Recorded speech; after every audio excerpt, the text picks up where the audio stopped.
रंग बरसे सपना में आज, आजा सजना कर दे कमाल रे।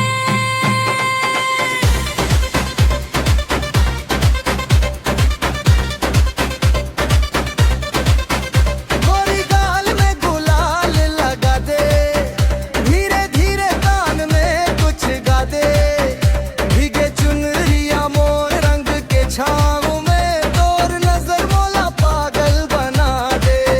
अखियां से अखियां जब मिल जाते, सांस मोर रुक रुक जा जाते, तोर बाहों में होली मनाना बस ये सपना सजाते।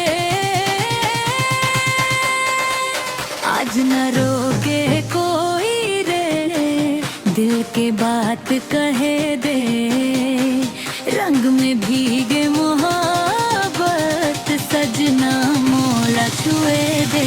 रंग दे सजना रे भीजा दे प्यार में, होली के बहाना मिल जा मोर बाहों में। धक करे दिल डीजे बाजे जोर से, नाचे मोर जियरा तोर ही शोर से। रंग दे सजना रे कर दे बवाल रे, गोरी गाल लाल आज होली कमाल रे।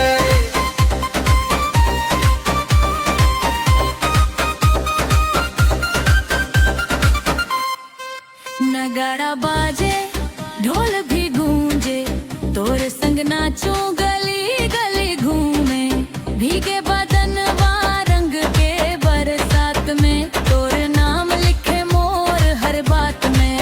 कमर लचके पायल छन के, देख देख सब दुनिया ही गंद के, तोर संग रंगीन मोर दुनिया, आज इश्क के चढ़ गे रंग है।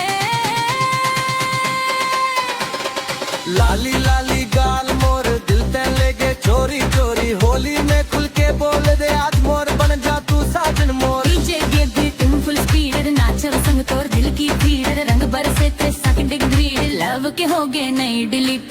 रंग दे सजना रे भीजा दे प्यार में, होली के बहाना मिल जा मोर बाहों में। आज न छूटे हाथ जिया मोर तोर साथ, रंग दे सजना रे होली में कर दे कमाल रे।